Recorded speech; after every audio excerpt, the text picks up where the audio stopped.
Good afternoon, Namaskar, and a very warm welcome to today's program, this technology roundtable on the topic leveraging technology for hybrid work environment. This program is brought to you by Elets Technomedia in partnership with Microsoft India. Elets Technomedia since 2003 has been into the business of media consultancy, knowledge consultancy, publishing, and contract publishing. Over the course of years, the primary endeavor of Elets Technomedia has been to bring together the key policymakers from the Government of India, state governments, and the top-notch industry leaders on a common platform to discuss and deliberate upon issues and opportunities which are shaping the making of New India. So today's roundtable conference, a very short conference of around 1 hour and 15 minutes. This is being curated by Elets in partnership with Microsoft India. The topic of the discussion is leveraging technology for hybrid work environment. Today's edition is only for government edition. We are going to have a repeat edition of the same program on the same theme day after tomorrow also, focused exclusively on India's public sector enterprises. This session, we'll be having an initial introduction and context setting by Microsoft Director, Madam Puneet Sahni, Director of Solution Sales, Modern Work and Security in Microsoft India. Thereafter, we'll be having a short panel discussion, which will be involving policymakers from different states of the country, plus also some representatives from the industry, including Microsoft. This program will be concluded by a special address by Dr. Nitin Pranjape, founder and CEO of Max Office Services Private Limited. So before I hand over the podium to Puneet Sahni, who will be moderating this panel discussion, a brief introduction of all the speakers here, starting from Dr. B.R. Mamta. Dr. B.R. Mamta is an IAS officer of 2010 cadre from Karnataka cadre. Dr. Mamta has trained policymakers, drafted public policies, and dealt hands-on with the day-to-day work of governance at all levels, from the city corporation to the Chief Minister's office in Karnataka, in a 28 years career as an administrator. Dr. Mamta is presently serving as Additional Mission Director in Sakala Mission, Department of Administrative Reforms, Government of Karnataka, and also is holding the charge of Joint Director, General Administrative Training Institute, Government of Karnataka. Prior to this, Dr. Mamta has served in numerous administrative positions in Government of Karnataka, some of which include Mission Director, National Rural Livelihood Program, Joint Director, Information Department, OSD to Chief Minister, Media Advisor to the Deputy Chief Minister of Karnataka, Chief Executive Officer of Tumkur Jila Panchayat, and also Deputy Commissioner at Ramanagar. Dr. B.R. Mamta has always believed in multitasking and has a proven track record of ensuring how best the governance services reach the common man and facilitate a better life for the common man using cutting-edge technology. She has been a journalist, a college lecturer, and a product manager in a leading IT company before getting full-time into government service. Joining Dr. B.R. Mamta would be Dr. Ujjwal Kumar, another IAS officer from UP cadre of 2012 batch. Dr. Ujjwal Kumar is presently serving as Special Secretary in the Department of IT and Electronics and Managing Director UP Electronics Corporation Limited in the Government of UP. Dr. Ujjwal hails from Jharkhand state and holds a master's degree in veterinary science. His past experience includes District Magistrate of Maharajganj and Municipal Commissioner of Prayagraj, where he was applauded for his work on cleanliness during Kumbh Mela in 2019. Prior to this, Dr. Ujjwal has worked as Chief Development Officer of Moradabad and Mainpuri in Uttar Pradesh. Very shortly, both these speakers will be joined by Dr. B. Sundar, an IFS officer from Andhra Pradesh cadre, currently serving as Special Secretary IT, Electronics and Communication in the government of AP. Dr. Sundar Balakrishna holds a bachelor's in engineering and computer science, a master's in science in forestry, a master's in business administration and finance concentration from Indian Institute of Management, Indore, and also a PhD fellow program in management in economic area from IIM Ahmedabad. Dr. Sundar is serving in the Indian Forest Service as Chief Conservator of Forests and is currently working as Special Secretary in the Government of Andhra Pradesh IT Department. In addition, he is also holding the charge of Director General of International Institute of Digital Technologies and Vice Chairman of Andhra Pradesh Space Application Center. We have Mr. Saurav Guha Thakurta, General Manager, Webel, West Bengal, with us here. Mr. Saurav Guha Thakurta has been functioning as GM, which is equivalent to Chief Information Officer at West Bengal Electronics Industrial Development Corporation, a government of West Bengal undertaking. Mr. Guha has a vast experience of 25 years in IT industry, both in domestic and international markets. Guha is a bachelor's in engineering and computer science, along with executive postgraduate program in management from IIS WBM, coupled with ITIL Prince 2 certification. Mr. Saurav Guha Thakurta has worked across various verticals, which includes banking and financial services, utilities, retail, and successful government projects. Some of the organizations where Mr. Guha Thakurta has functioned in senior executive positions are Tata Consultancy Services, Gujarat Urja Vikas Nigam, PNB Housing Finance Limited, etc. At Webel, Mr. Guha is involved with activities related to business development, revamping of IT infrastructure and operations, building up in-house software development team. His special emphasis is on capitalizing opportunities arising out of emerging technologies and information security.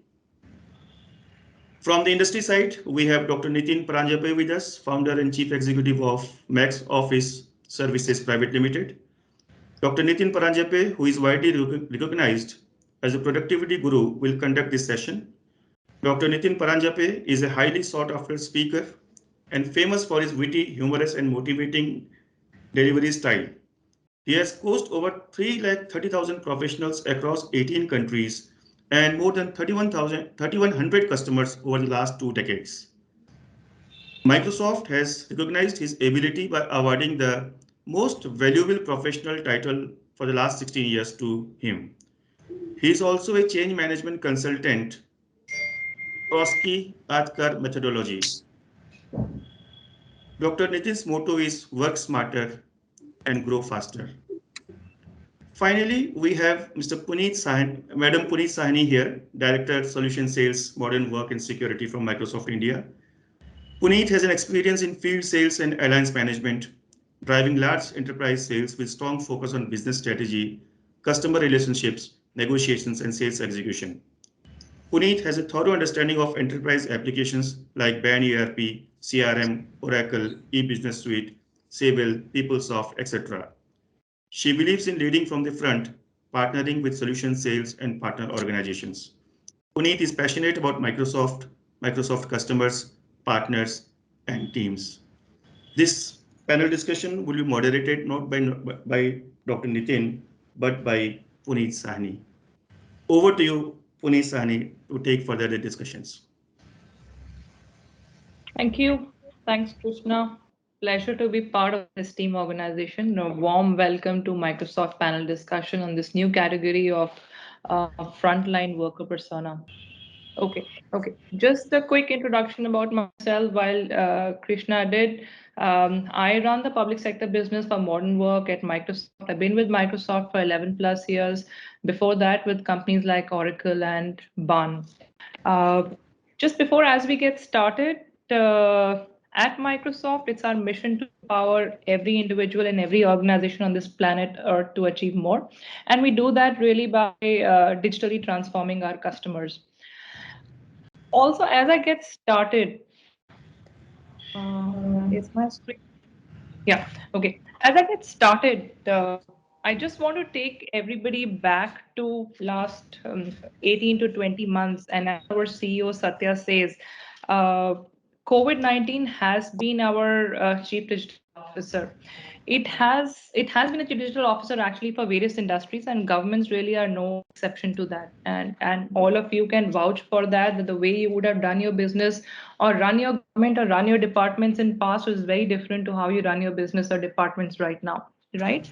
But while all of this is happening and digitization is shifting the paradigm in government space as well, citizens today, I mean, the expectation of the citizens today is huge, right? Right from actually, if you see citizens in their personal lives, right from the time you, me, or anybody amongst us stretches our hands to call for a cab, or to the time that you got our citizens used to the Arogya Setu apps, or even if you look at your websites today, the government websites have been building engaging citizen experiences, right? With this, as I said, since citizen expectation is increasing, right, there is higher demand on this emerging generation of workers, right, which is expected to be, which is servicing your citizen and is expected to be really skilled and empowered. And in our terminology, we call this persona of employees as the frontline workers, right? And we're also seeing this change. In fact, today the number of public sector transformation initiatives that companies like us are looking, where governments like you want to move away from paper-based processes to digital. And also there is a significant that they're bringing a significance to data and also security around it, right? While all of this is changing and this is dynamic today as you are going through all of these changes, today's digitized environment require government to what we call KYC, which is like really know your customer or know your citizen, right? How do you offer the digital services to your customers and how do you get their support, right? How do you really modernize your IT, which is not just the applications, but the infrastructure behind, right? To create those engaging experiences for your citizens. For that, to do all of this, the first step really is that at all levels, right? What do you do at a leader level, for example, right? How do you enable or give access to some of those leaders to be able to gaining insights. Information workers today are the category of workers who are handling data and information today. How do you really equip them with tools and technologies today? And outside of that is the frontline worker persona, which is typically your technicians, your utility workers, could be your postal services agents, could be your police, public safety, and even scenarios like where you would have supervisors or dealers, right? Today, there is an emerging need that this category of persona, this category of employee also needs to be enabled with technology and tools today, right? While we do see that some of these frontline employees today are using in their life, they do communicate, they do use a WhatsApp or any other chat communication tool, they do have a personal email ID, right? So there is a felt need for this category of worker also to be enabled with technology and tools, right? While while we while we accept that, but there are certain facts today, right? This employees today across industries face a lot number of challenges, right? Challenges could be these workers today lack secure corporate tools, right? They are today, as I said, working on WhatsApp, but those are not secure platforms, right? These employees also need to be continuously trained, right? And there is a view that only 29% of the organizations today are investing into training and learning and development or training for these category of employees, right? There is a heavy reliance on manual processes that when it comes to your frontline employees, right? They still are on manual processes, they don't have access to tools, technologies. There is no communication really that goes to this level of employees. And I'm not and in my definition and our definition of this category of employees, we are calling them people who are enabled and is a felt need to use technology and tools, right? Outside of that outside of that I feel there is I mean there is only 40% of government employees today are aware that there are initiatives that their companies, their organizations are performing. There are smart initiatives, so there is a lack of information that is flowing to the frontline persona. This therefore requires a change.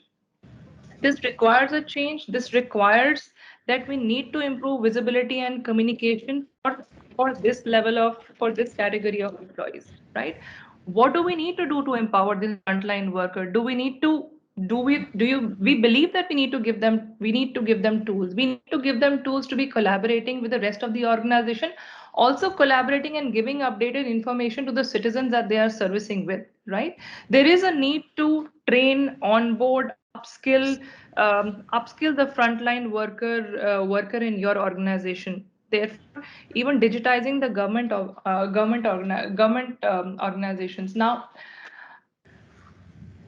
in summary, I'll just want to say, like, today, when I have a a postman coming to my doorstep and delivering a packet, I see he has very limited tools on his hand. A post office man coming to my home. But if I compare that to a blue dart, or to any other private courier service guy who comes to my home, is armed with a small little tablet, or he has an app. He wants me to sign on that little app that he has on his and the device that he carries.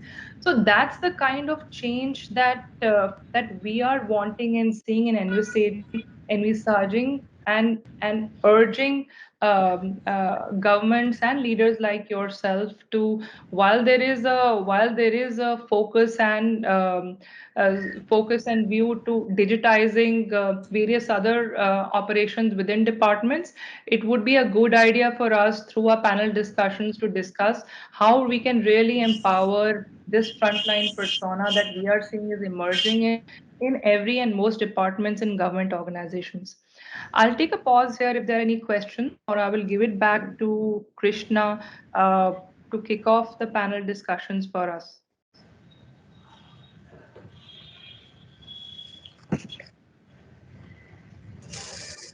Thank you, Puneet. Questions are not there. In case they are there, we'll take towards the end of the session. Let us begin this panel discussion. But before we actually begin, let me just introduce you, Mr. Pramod Kumar, who has joined around 5 minutes back. I could not see him earlier. Pramod Kumar is an Indian Railway Service of Signal Engineers IRSSC officer. He has more than 19 years of experience in operations and maintenance of various signaling, telecom, and IT infrastructure of railways, as well as a very rich experience of design, development, installation, and commissioning of modern signaling systems like electronics, interlocking, and telecom. Pramod Kumar is currently working as Chief Communication Engineer, East Central Railway in the Ministry of Railways. Welcome to this program and panel discussion, Mr. Pramod Kumar.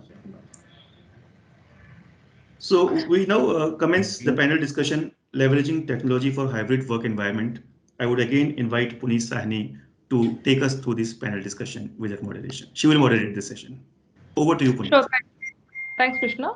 Getting started to our panel discussion, would ask our esteemed panelists, and I would go around the room and I would have a few questions, and would be great to each of you to share your experiences, challenges, motivations as you transform digitally, and what are your point of view for this segment of persona, which is the frontline persona, and post that, I would request Dr. Paramve to share what is his vision on modern work and our M365 solution suite to offer to our customers.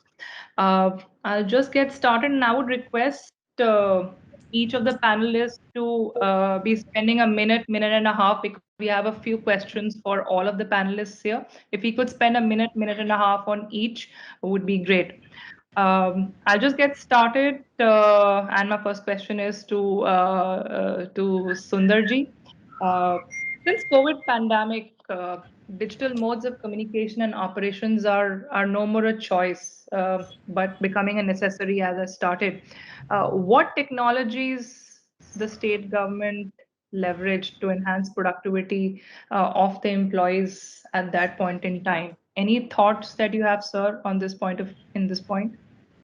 Yeah, good afternoon, everybody. And this is, very nice opportunity to discuss, what can be also done in the government. During the pandemic, I was working with the National Rural Livelihood Mission. So I was working with roughly around 2 lakh self-help groups, each group containing 10 people. So I had a almost 20 lakh people all across the state. So it was quite a challenge, and we were by the time the lockdown, you know, we sort of anticipated the lockdown much earlier than when it had happened. So we had educated the entire to 20 lakh people into working digitally. So we had their meetings happening digitally.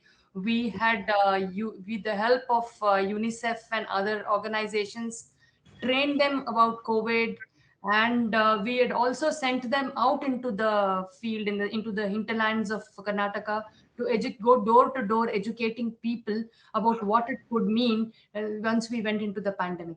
I would say that this technological input that we gave these field people sort of helped. They can now very well use any video conferencing system. They have their own email ID, they put their accounts on to the net, they know how to do it, they have an app for doing it, they operate their smartphones very well. So by the end of the pandemic, by the time we were in the middle of the pandemic, I can very proudly say it is because of the efforts of these women in the field that Karnataka did not really face such a big, we a large share of the large share of the credit for a safe pandemic should go to all these women, and the early interventions that we did. Okay, great. Great to hear that. Thank you, ma'am, for sharing your experience. Thank you. I'd like to go to Dr. Ujjwal Kumar here. Dr. Ujjwal, are you on the call? And I hope I'm audible. Yeah, yeah. Okay. So, question for you, sir. How is Uttar Pradesh government transforming its workplace with technology-enabled tools? What intervention do you think technology is doing today or has a potential for your government? Yeah, in our secretariat system, we have started e-filing system, e-file management system, which is increasing transparency, which is saving a lot of time and a lot of paperwork, and it is helping us to disseminate our works very, in a transparent and efficient manner.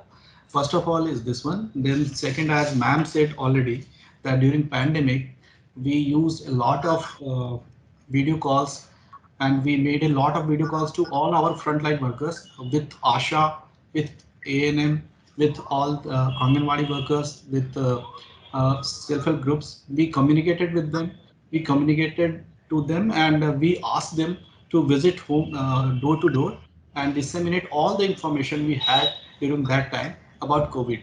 So it helped a lot actually during them. And post COVID, what we are doing is we are providing telemedicine services to all the in all the villages which do not have the access to a good doctor. So e-Sanjeevani, with the help of e-Sanjeevani, we are able to treat many more people. And if you know, as we are all aware that our successful initiative in vaccination drive, it was made possible with the help of CoWIN portal, in which anybody from anywhere can register on CoWIN portal and get themselves vaccinated anywhere. So it has helped us a lot. These are few examples which I can quote, which Uttar Pradesh government also used, which helped us in many situations, whether it is COVID or post-COVID management also. Thank you. Actually, I'd like to intervene here. There is a lot of new softwares came up. Actually, a lot of e-governance initiatives have come up. Like we have, I'm working right now with Sakala. Sakala was something which started in 2011, and that is Karnataka's Guarantee of Time-Bound Services Act. So we have around 1,115 services from 99 departments. So that is time bound and has to come. So what we did is leveraging it. We allowed people to, why do government people come to the government? They come to government only for two things. One is to ask for a service, or they have a grievance. So for the services, what we did is we gave them access. They can enter the application from any service centers. We have Grama 1. Drama one is every village has a citizen service center where they can go and give their applications. They can call up if they don't want to leave their homes. They can even call a call center, and an application can be offloaded from a call center. And so like that was one of those. And then we have something called Kutumba is a initiative where all the information, it's like a big data kind of a thing where all the information about every family is on the net. So it enables government to understand who has got what benefit and who has not received what benefit. So that benefit can be given through DBT. DBT is another initiative, or direct benefit transfer. So the benefits or financial benefits are being transferred by a direct benefit transfer. Then we have something called fruits, where farmers crop survey for farmers benefits are coming through the software called fruits that has been developed by eGovernance. We have something called a comprehensive public grievances. It's a system where all departments public grievances come unified, and it is being handled at different levels. So that is again through a call center and through the website. We have something called Suvida, which will educate people. You can just write to Suvida and ask, look, I need this. So Suvida will get back to you and tell you what is to be done. We went one step ahead after the pandemic, and we have something called Jana Sevaka. We have people going to the doorstep, and they will sit down there, offload your applications, upload your applications, then go back and give you the service at a small cost. So Jana Sevaka is another thing.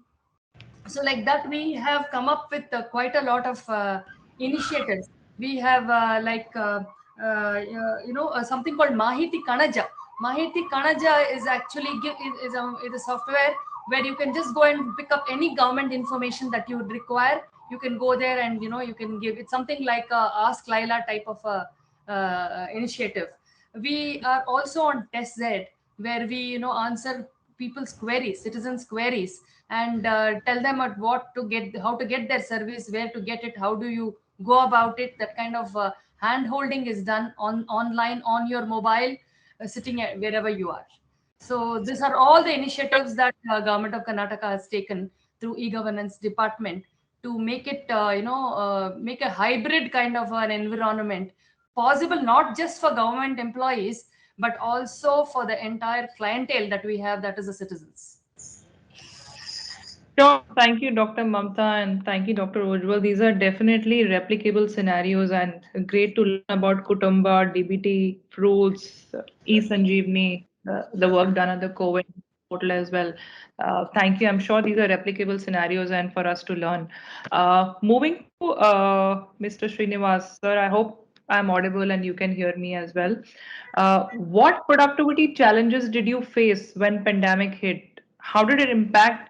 Did it impact any timely decision making for the government and for the people of Telangana? So, can you share a few examples on challenges that your department would have faced last 2 years to enable seamless collaboration on information sharing between your with your frontline staff, or any initiatives that you took to tackle some of those challenges? During the last 2 years, you are talking about 2 years. So maybe previous to first phase of COVID, I guess you are Sure. taking the timeline from there itself. So we have frontline staff like all the technicians who are working for different departments. There are technical departments like mechanical department, civil engineering department, and electrical department, signal and telecommunication department. So there are frontline technicians, and then there are supervisory categories.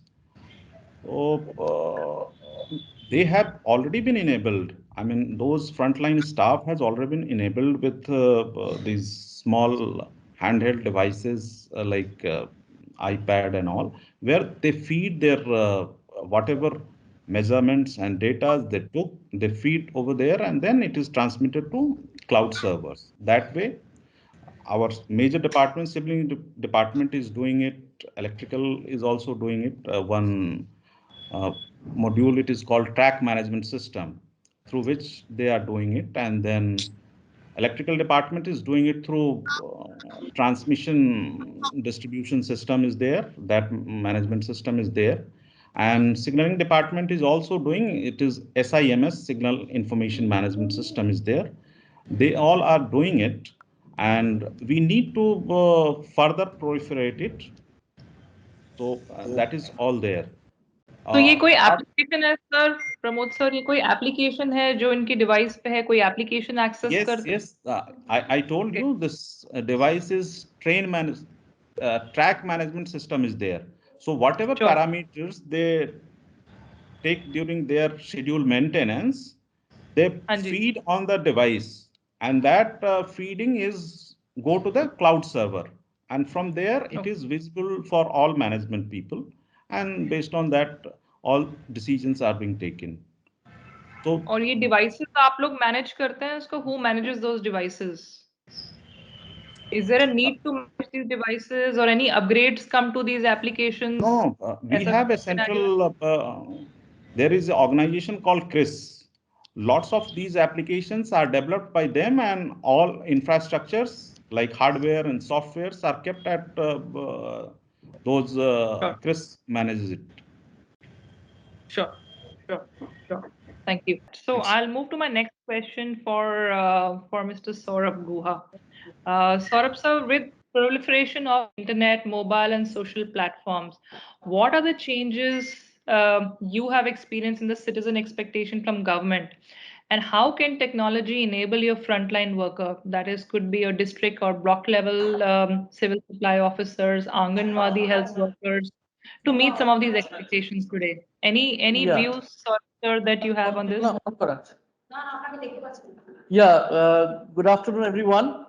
Thank you, Madam Puneet, and thank you, Mr. Krishna, and all the dignitaries out here.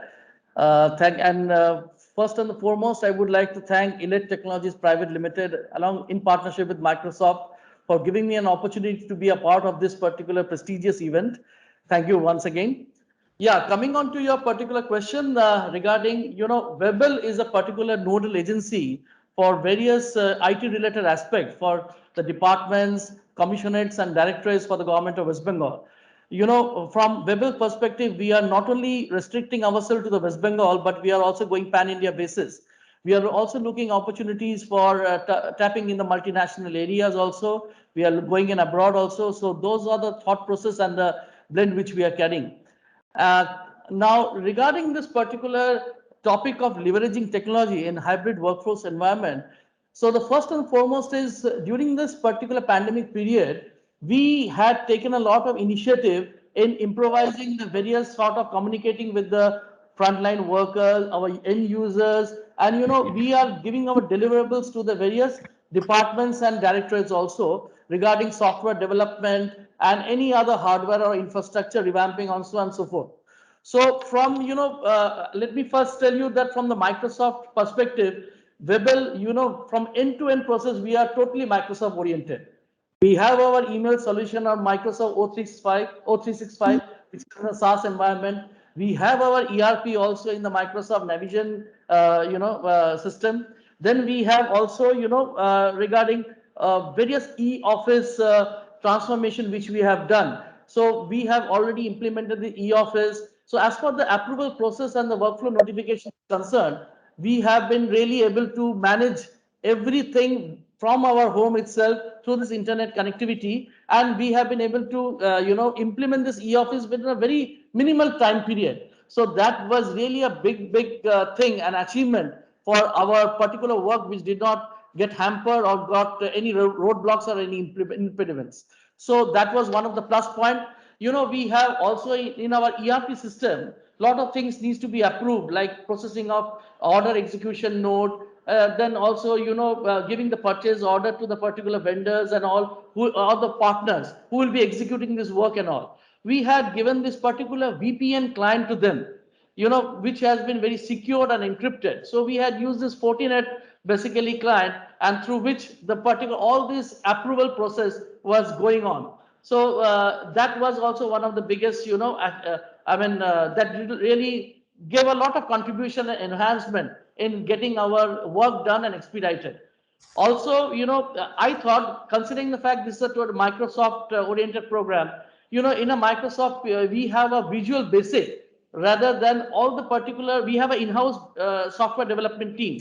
So various codes and everything can be, segregated to various particular team members and in a particular class. So it really does not matter, because when particular coder is writing a business logic, another is writing another business logic, Microsoft definitely has the tool to rebuild it and generally compile it. If there is a particular same sort of a code which is interacting, it definitely throws an error. So this is a very good and a plus point for Microsoft related tools, which I would definitely appraise here in this forum.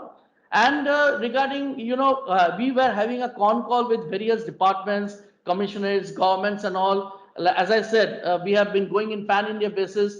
We used to have a lot of video conferencing and everything. So not only from various, we have bagged various big orders from disaster management, from Department of Agriculture. We are now also proposing new solution also for Department of Fisheries, State Livelihood Rural Mission for West Bengal and all. So we are really contributing to the growth and innovative ideas, and how we also try to see the pain areas of the particular departments, and how in a citizen centric model, how we can really contribute for the growth of their industry or the departments. So that is the main prima facie which we are definitely striving hard to see the pain point areas, and from the business logic perspective, how we can envisage or how we can build them to really gear up for moving ahead, and take Bengal, not only Bengal, and take Webel to the zenith level. So those are the things which I thought I must really point out here. And from the workforce also, we have been, not only from the rostering, these are all happening, the rostering schedule and everything, but from the technology standpoint, we had definitely given a thrust upon that the work should go on, and whatever the particular technology tool or stack we are using, that should be totally upright, and there should not be any discontinuation or abrupt in network connectivity. And also from the information security standpoint, we have given a very strong foothold and special focus on that. That is how from me. Okay, thank you, Saurabhji. Thank you very much. While employees are collaborating more digitally, right? How can departments, ministries leverage secure technology to safeguard data as they communicate and collaborate with each other, and especially with the last mile worker? There's a lot of transformation that you just talked about in Karnataka. So, in the light of that, if you want to answer this. Yeah, this has been a very big challenge because now we have quite a bit of data, very big data on citizens, and that it needs to be since we also had a lot of virtual working for some time. We wanted to secure this data because as guardians of that data, it is a mandate on us. So quite a lot Yeah. of work has gone into cyber security, and I think I won't go into the technical details of it, but quite a few, including our data centers, then also individual softwares that have been developed has to go through rigorous cyber security checks before they are hosted onto the data centers. This is one way of doing Sure. it, and the other way is we leverage on we're going to in future leverage on Kutumba, but right now we are leveraging on OTPs of Aadhaar, linking, because certain data that we need to keep it secure, and we need, see, like for example in fruits we are having farmers themselves enter data, their Hmm. own data, and they will be standing in their farm and using the smartphone which will capture what crop is there, what is the extent of his farm, and various things. So all this is being rechecked at the end of where it is getting into the database, before it gets into the database. So an OTP kind of a system is being used, an Aadhaar and OTP kind of a system is being used, and there are a lot of Okay. other measures which have come in to secure data for us. But more important is the confidentiality of the work. So we found it a challenge to completely run virtual, although it is possible because in the government of Karnataka it is entirely office, like entire office runs on the office kind of a basis, where we don't, it's a paperless office kind of a thing. So virtually you can sit anywhere and do the work. But not everybody is given this kind of a thing, because it's only the senior officials who will be given this facility, and only the key officials are given facility to sit where they are unable to work. But in terms of the others, we confidentiality of their work is important. So if making them sit, you can imagine somebody sitting at home and working on something, and somebody else also is sitting with him and looking at the data, would be a very so certain workers are not allowed to sit and work at home, whereas certain other workers are allowed. So, but you're talking about frontline, everything is on smartphone. Most of the people are now working on smartphone. And again, it's all, there's a gatekeeping kind of a system, where before the data gets onto the onto the database, rechecking is done, an audit is done. See, one more thing, which initiative that we have done is auto population, of auto populating data. So the citizen or anybody need not enter data several times. The data is captured, it's already with us. So the moment he requires something, it's auto populated, so that there is no pollution of that data by anybody else. This is one initiative that has been done. And security, of course, a lot of work has been done on security. I cannot I'm not competent enough to talk about it right now. Sure.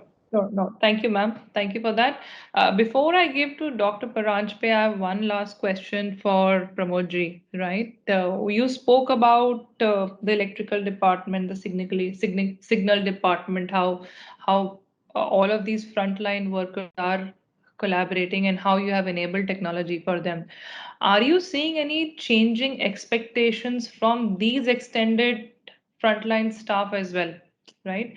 Do you want to share anything? I know you spoke about a few use cases, but do you want to share anything on, is there a demand coming from this frontline staff as well for technology, or any changing expectations? See, we have, you are talking about this security, data security and all. We also during COVID time converted our entire office digital on digital platform, and it is all e-office. We have currently, I think, 9,000 users, and currently we are handling around 1.5 lakhs of files. Those are all e-files, and like documents and letters, we are handling around say 1.2, I mean 12 lakhs of letters and documents on, they Okay. are called e-receipts. So And these are the kind of volumes of digitizations we have already done, and all these are working on our own private network, that is RailNet, and that is being done by our own subsidiary PSUs, which is RailTel. So Anji. for digitization, this RailTel and CRIS, these two wings of railways are there, which are taking care of our private networks and hardware and software infrastructures for railways various e-modules. Sure. As far Sure. as you told about the frontline staff, we have Anji. already extended our rail nets to our divisional offices, our sub-divisional offices, and then it is being extended to every stations now. So Okay. that way, every frontline staff available at each and every hooks and corner at the railway stations will be available for this use of our railnet networks. Okay. till the time this RailNet is proliferated to these every stations, we have been using some that VPN kind of things, virtual private network, through which we are giving access to these frontline staff so that they can use e-office and other tools which is running on our RailNet platforms. And they all have given smartphones, they all have been given smartphones and all. So all those trainings, they are all being conducted for their upskills virtually. All our centralized trainings are being conducted virtually, and that way, I mean, we don't see any further needs. Needs are there where we are going for predictive maintenance, we are going for diagnostic, remote diagnostic kind of things, remote rectification kind of things. So these things are in pipelines, which we are going to implement in near futures very soon. Sure. Just a point on the predictive maintenance past. While yeah, there is a thought of using traditional enterprise resource planning softwares for that, but today you have a choice that you could quickly build a no code, low code kind of an application that can be up and running at no time for you, and you could give those predictive maintenance application to the technicians or to the fellow on the shop floor, and those kind of application choices are available versus the traditional way of deploying or implementing any predictive maintenance softwares. Just for your information, if that interests you. Okay. Okay. But So right with now that, we are started implementing it on trial basis with IoT devices and transducers, and they okay, are communicating to the cloud okay, through our networks. So okay. our If it interests you, I would be keen to talk to you separately. Even security on those IoT devices is essential and yes, critical, right? yes, Because yes, that's also an endpoint for you, right? yes, So if that interests you, maybe we can connect back with you yeah, and yeah. yeah. Okay. So with that, Dr. Anjpe, I will hand it over to you. I know you have some gimmicks to show us. Do talk about last mile worker profile on the consumer apps for communication and the manual processes for data collection and collaborations. Any onboarding learning scenarios, do talk about that, how it benefit government, and in the light of course, what is Microsoft vision for this frontline persona employee that we are seeing. Over to you, Doctor. Yeah, thank you. So I'll be brief. I have been listening to a lot of great work which is already happening, and I have tried to customize what I'm trying to show so that it is applicable to all of you. I realize that you are doing great work in your own field, and rather than talking specifics, I will talk to you about generics which are globally applicable, and then you can pick and choose the right scenario which applies to you and then take it further. So in order to be brief and focused, what I want to say is I heard a lot of requirements, a lot of great work being done, a lot of use cases. So in order to add maximum value in the minimum time I have, I want to make it generic. Generic in the sense we know that there are people who are at the top, there are a few great people, then there are people who are executing in the middle, but the actual execution happens on the field, and that's where we have lakhs of people, and they also need to be enabled, and we saw so many stories of that already happening. In that context, what are the key things we want to do? There are large numbers, it's countrywide or large scale. Those are the people who have operational skills and they need to be skilled on an ongoing basis. And those are the people who are in direct contact with customers and or citizens. So what are the challenges to summarize what you have said? Connectivity can always be a problem.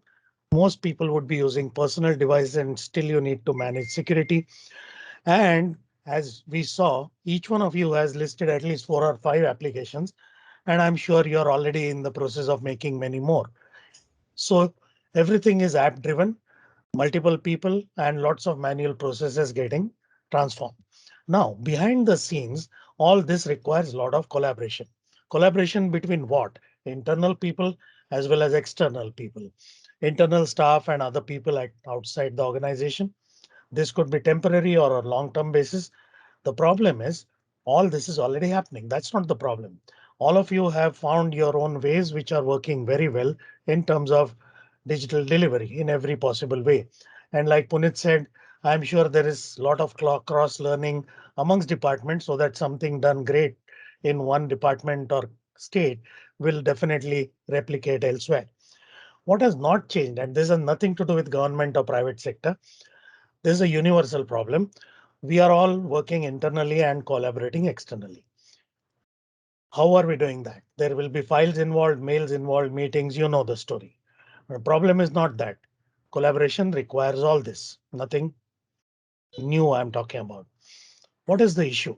If I have to get one job done, and I'm sure you are executing so many projects, each broken down into thousands of tasks, individual tasks will get broken down into some files, some mails, some chat, some interaction, some in-person meeting, and all that has to be managed on an ongoing basis.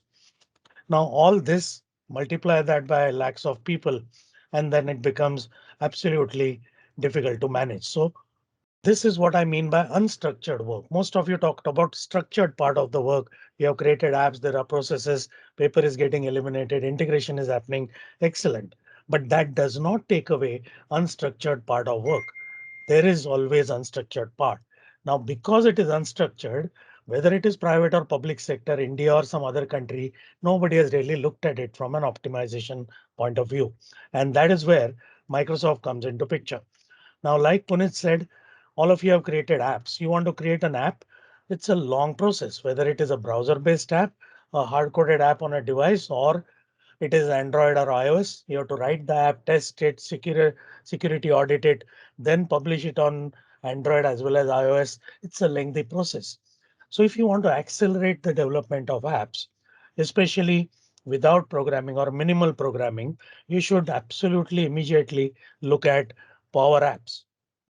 Power Apps is app which you install on iOS, Android, doesn't matter. And that is your app store now for your department, for your ministry, for your state. And within that, you can build apps extremely fast. How do you create an app, whether by Microsoft or anybody? You create apps using browser and then they can run on any device. That's the idea. And these apps are not for citizens. These apps for your staff, like many of you said, your frontline staff. So any app requires user interface, data, and actions. User interface is created using Power Apps. I'll show you quickly. Data stays in a very special database called Dataverse, and actions can be myriad of millions of different kinds of actions. So actions can be very flexible. So how do you do that? So all these three components are integrated in Microsoft platform. You can create extremely powerful user interface without programming.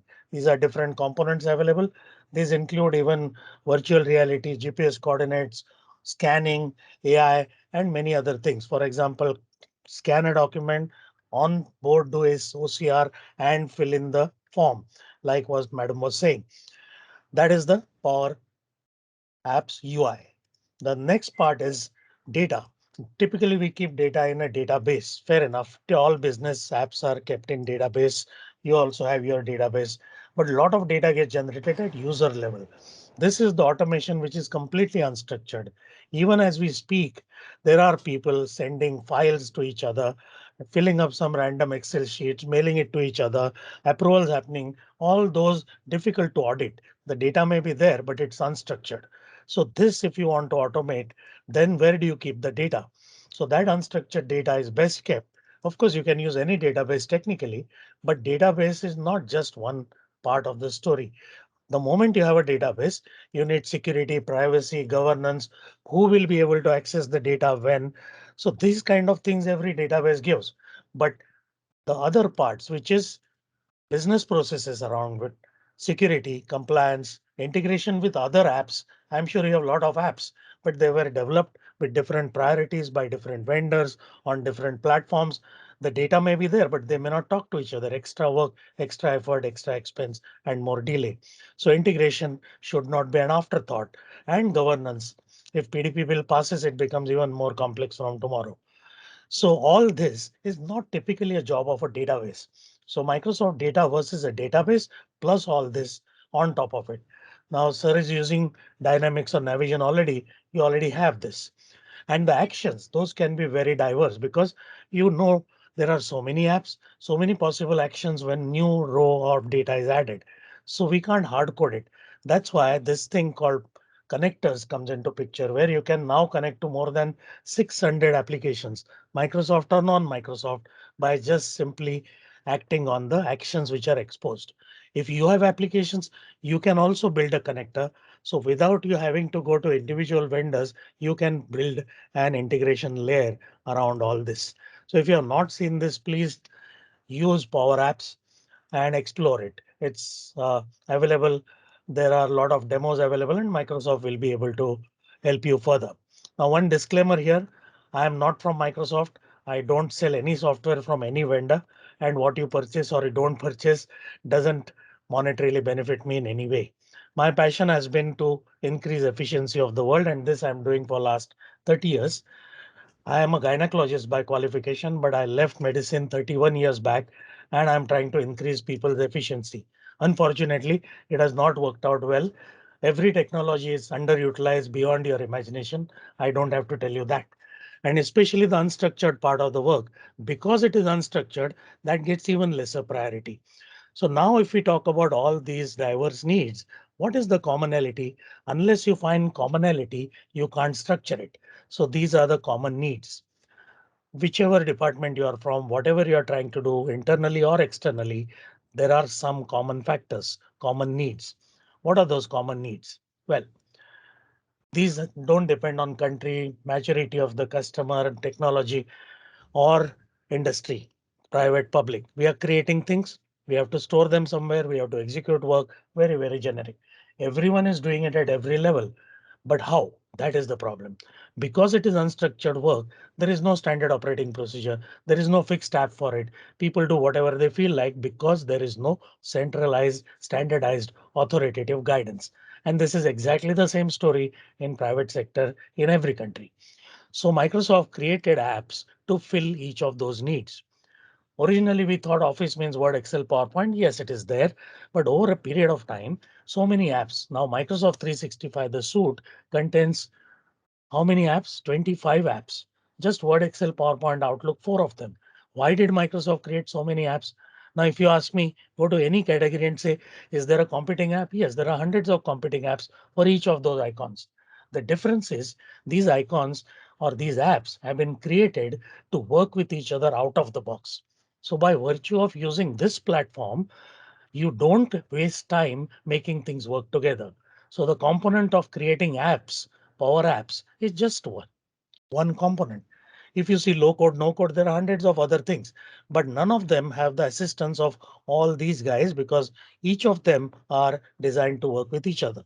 And the current most important thing you should be looking at or probably already using is Teams. What does Teams allow you to do? Many of us talk about Teams primarily in the context of chat and meetings. That's fine. But let me tell you, whenever you're doing any kind of work, there is a lot of individual actions which we need to perform. Now, those actions are not just meetings and chat. Depending on the kind of work, I may have to do some phone calls, some chat, some video calls, some meetings, and all of the above just to get one job done over in 1 week. Now, the problem is each of them requires a different app, and that forces you to jump from one app to another with no integration in between, increases our work, decreases our outcome. So the underlying principle of all these tools is less effort and more impact. Now that's why Microsoft created one tool which can do all this. We can't say I want to do meetings, I want to an email. All these components are required, but the glue which allows you to do all of them in a structured, compliant, secure manner, one app is called Teams. And that is the part most customers, forget customer, government or otherwise, have not yet understood. So you should look at aspects of how Teams can go beyond managing uh, chat and video calls, audio calls, meetings, seminars. That is good. When you talk about projects, and I'm sure you're having so many projects going on, we have a team for the project, multiple cross-functional, departmental, or even vendors. there is a long plan, and there is execution with timeline. Now, this kind of communication, even today, is happening by each team member sending mails to each other. Whether you use Microsoft platform, non-Microsoft, doesn't matter. In this context, what is going to happen? Every day, each person is sending CCs to 14 people. 3 months, 18 working days, I'm going to be flooded with emails. This is just one project. I am a part of multiple projects. And then I get more mails, more mail, plus my regular email. This is familiar? Yes. Is this efficient? No. Is this specific to any country or government or private sector? No. The entire world works like this. So in simple terms, unstructured work is pitiably inefficient. And the way to do that is not to force people to follow some arcane rules, but to use the right tool in the right place. So all I suggest is start using Teams for any kind of work which involves this generic pattern. What do I mean by that? It need not be a formal project. The same group of people working on a long-term basis to achieve a common objective. They are going to discuss a lot. There will be a lot of documents. There will be some action plan and there will be meetings. All these currently is happening on humongous number of emails, which is just wasting the talent of internet globally. So change that to Teams and then you get a structure. Just to give you one example and then I'll finish. What happens if you are a part of multiple projects and you want to know what is happening in a particular project? Where do you go? A dumping ground called inbox, search for the project name. You get a smaller version of dumping ground as search results. What's the point? Instead of that, if you had created a separate team for each project without searching, you can see what is happening. And in each project, you can have apps, you can have data processing, you can have analytics, anything which you need to manage the project can be added to Teams. So Teams is not saying every kind of work I will do. I will give you a container where it eliminates unnecessary overwhelming of email. So everyone gets 1,000 emails less and everyone has more clarity.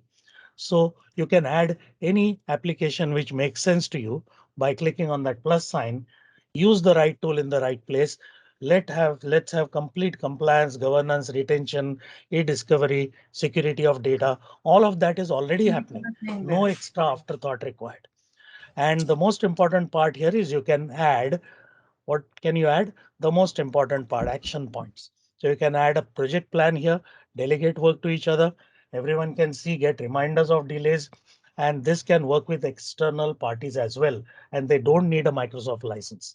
They just need a browser and internet. This could be your vendor or outsourced agency also. You want to see a project view, just say group by progress. You can see not started, in progress, completed. And all this is available graphically, programmatically, and on mobiles as well.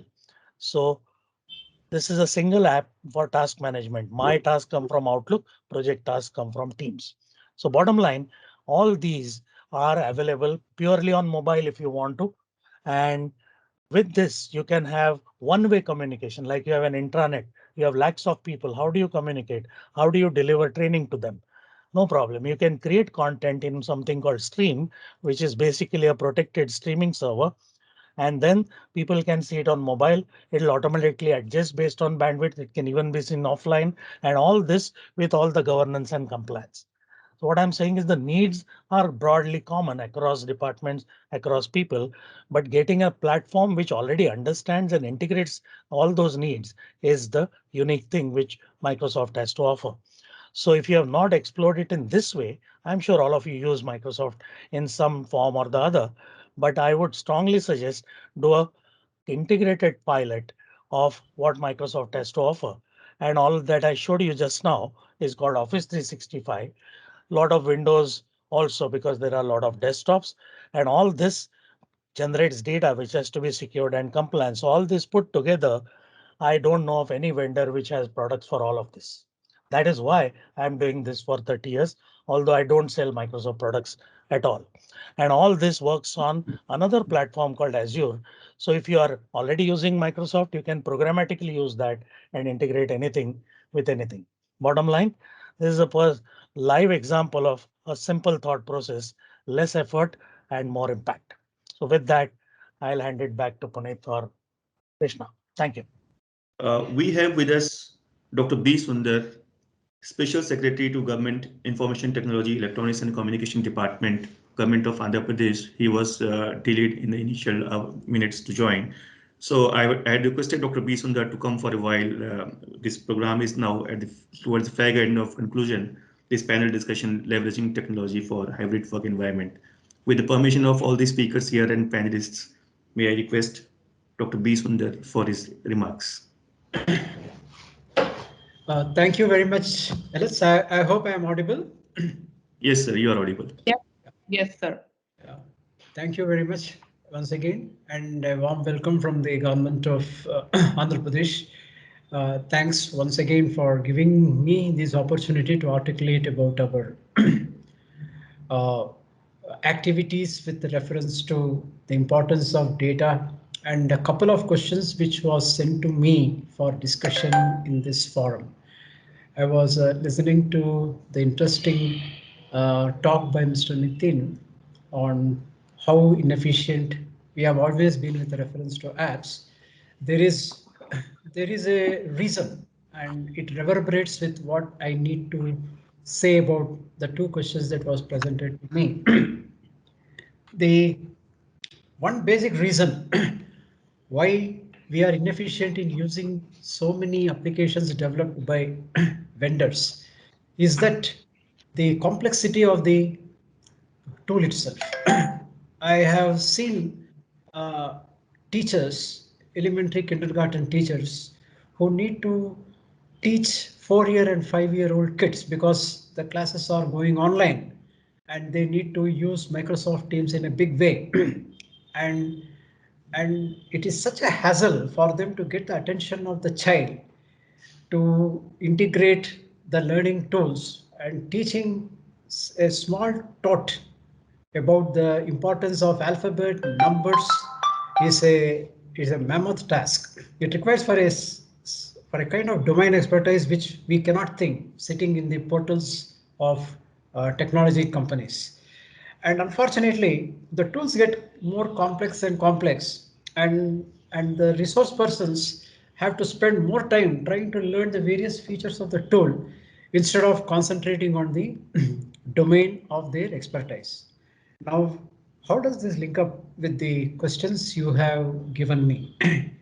One was, what is the government of AP doing with reference to the work from home? With so much of pressure on the IT firms to deliver services even during the COVID pandemic, the first question that was posed to me for discussion was, how was the government aiding the IT space, IT firms in helping them? We too started with a host of tools, beginning ranging from Zoom, Teams, WebEx, Amazon's Chime, and finally, what came out was very interesting. the the government of the center, the government at the center, they too had their own tools, and it was a compulsion for many of us to use the government sponsored tool for most of our purposes, which was in fact quite good. And along with this development was another development wherein one of the tools, private sector, private vendor tools, some obnoxious things happened, like exchange of goods, exchange of visions, exchange of some pictures. And so a couple of the providers, a couple of the vendors were banned by the government for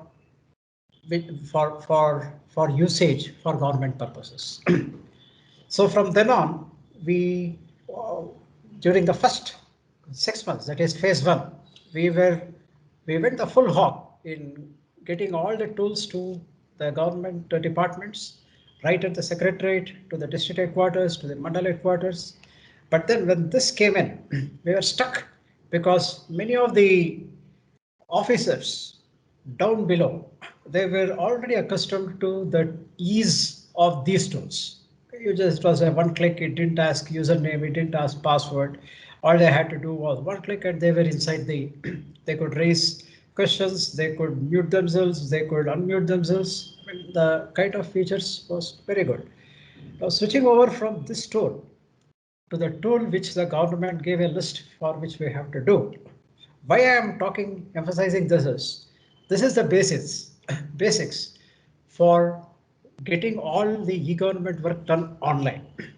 I am only trying to say that the capacity building and the training we had to impart to the officers, even at the secretariat level, was quite huge. It is not that easy for people to make them switch from one tool to the other because of the complexity inherent in the tool. Now, it was also a Herculean task for the IT department to sit and rank the tools on which to give and which not to give. This is in the public sector side. Ultimately, the 3 to 4 tools, the platforms which we are using, they were quite standardized, and these are the ones which we are using. But then sometimes the government also imposes a limit on the number of users, which really puts a big constraint on democratic participation in our e-government activities. So with this remark, I do move on to how we facilitated work from home for the private sector. Here too, we began with experimentation. We we gave a we set up uh, laptops, computers in several of our village digital Miseva kiosks, that is e-services kiosks, where they could have a secure environment for interacting with the parent firm. But that did not work out very well. And so recently we came out with a initiative called the Work from Hometown initiative, where in every district we identified 3 to 4 engineering colleges and other computer training institutions and brought in a standardized package where the internet bandwidth, the CPU power, and the memory, they were all standardized because bandwidth was an issue. While in urban areas, we were able to comfortably ride on 20 Mbps. In remote towns, even getting 2 Mbps was a issue. So the first thing was we standardized that part. We entered into a partnership with the villages through the Skill Development Corporation, the local institutions. We ensured that the bandwidth was there, reasonably good laptops with powerful CPUs and good comfortable RAM space was there. And then we created a secure environment within the college or the education institution so that all the seats look homogeneous. And then now we were also in the process of bringing out a set of guidelines, because in these places we have women working and colleges typically operate from 10 to 5. Now, offshore clients may want these people to sit till 10 p.m. or 12 a.m. in the morning. So a series of security guidelines hand in hand with these tools are also being prepared.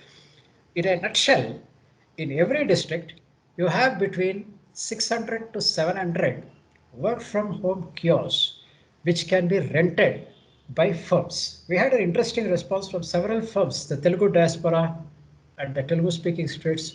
We have quite a big diaspora abroad. They were all interested in this and they were wanting to hire this seat at say 2,500 rupees per month, which we are assessing the demand side, and based on this perhaps we will go further up and scale it up further. Now for the second item of discussion, like how are you going to frontline workers, what is the government of AP, what have you done for them? Well, the again our approach has been with nothing in our nothing in our backpack to help them. The only thing available was vaccines. So vaccine dose 1, vaccine dose 2, it went at a Herculean pace. But then the results also came out that they were not completely 100% effectual. So a limited form of a lockdown so that the economic activity does not totally get hurt. It was a wonderful piece of legislation which our government got in. Instead of coming out with a draconian morning 9 a.m. to night 9 p.m. lockout, lockdown, we experimented with timings like morning 6 a.m. to 1 p.m., uh, a moderate lockdown, and then we relaxed for the rest of the time. This went on for most of the second wave, and barring a couple of weeks where our COVID infection rate was hovering around 20,000 per day, the results should speak for themselves. Now we are in just 3 digits. And that means a limited form of a lockdown, trying to inculcate and build capacity building within people about the harms of being in public. That was a big thing we did. We used all our channels to discourage public gatherings. And fortunately, the population was also quite cooperative. And we did see people themselves acting responsibly and in a COVID appropriate way. And certain geographical factors also helped. We did not have huge international airports like Bangalore and Hyderabad because we are a budding emerging state. We just had Vishakhapatnam and Tirupati to think, and our protocols there were hopefully sufficient. With the third wave and with Omicron scare, only whether these strategies will work in the future is a open question. So with this, I conclude, and I hand over the stage to the organizers for further questions. Thank you. Thank you, Sundarji. Thank you for that enriching feedback. And I think you spoke about a few things. One was on the security side of it, while you empowered and digitized. And maybe I would like to take separate time with you and talk to you about, built-in security versus bolt-on security, right? Look at applications, look at solutions which have built-in security versus, investing into security solutions on top of what you're building in and as you're digitizing. You also spoke about as you looked at work from hometown. Training and skilling was one of the very key things that came along your way. Maybe as Microsoft, we'd like to partner with you and see is there an area that we can engage with you and how can we bring the skilling initiative to your state, right? Maybe I will pick it up separately along with the team and come back to you. Third, you spoke about the frontline workers, and maybe at a time I would like to, if I get a chance to meet you in the next 2 weeks' time, I'd like to talk to you and seed in some more digitization use cases that we can take to the frontline workers for your states and your state, and see how we can empower. If that interests you, it'll be a great opportunity for Microsoft to partner with API State. Thank you again for your time, and thank you to all the panelists. I know we have gone a little bit beyond time, and thank you, Dr. Paranjpet. Thank you, Eels. I give it back to Krishna for closing remark before we sign off. Thank you, Puneet. It was indeed a very engaging discussion, a very power-packed presentation by Dr. Nitin Paranjpe as well. And before that, we had a very power-packed and very engaging discussion and between different speakers from different states, both from the government as well as from the industry. And last and not the least, special thanks to Dr. B. Sundar. Despite a very hectic schedule, he just was able to manage towards the closing minutes of this discussion. Before we actually conclude this discussion, I know Dr. Mamta was there, but I can't see her because we have overshot the time with us. Before we actually conclude this discussion, as a customary token of gratitude from Elets Technomedia, a small token of appreciation from Elets to all the speakers here. Small token of gratitude for Dr. B.R. Mamta, Additional Mission Director in the Sakala Mission, Department of Administrative Reforms, and also the Joint Director in General Administrative Training Institute, Government of Karnataka. Thank you to Dr. B.R. Mamta in her absence. We also would like to thank Dr. Ujjwal Kumar, Special Secretary IT and Electronics, and also the MD of UP Electronics Development Corporation, Government of UP. Thank you, Dr. Ujjwal, for taking out time and sharing your views here. Thank you very much. Thank you, sir. And next certificate for Dr. B. Sundar, IFS officer from Andhra, Special Secretary IT, Electronics and Communication Department in Andhra Pradesh. Thank you, sir, for taking out time coming here. Thank you very much, sir. Thank you. We would also like to thank Mr. Pramod Kumar, IR SSE, Chief Communication Engineer, East Central Railway, Ministry of Railways, Government of India. Thank you, Mr. Pramod Kumar. Thank you. Thank you. Moving on, our thanks to Mr. Saurav Guha Thakurta, also General Manager and Chief Information Officer, WEBL, West Bengal Electronics Industry Development Corporation, a Government of West Bengal undertaking. Thank you, Mr. Thakurta. Thank you so much. Thank you. Moving on, Dr. Nitin Paranjape, thank you for your insightful presentation. Founder and Chief Executive Officer, Max Office Services Private Limited. And finally, the session was moderated by Microsoft India Director Solution Sales, Modern Work and Security, Puneet Sani. Thank you, Puneet, for wonderfully moderating the entire session. With this, we come to a conclusion of this roundtable conference, leveraging technology for hybrid work environment, government edition. The public sector edition, as I mentioned in the beginning of this discussion, the PSU-centered discussion will take place on 23rd December, same timing, 3:30 to 4:45, and we'll try and not overshoot the timelines. Thank you and bye-bye.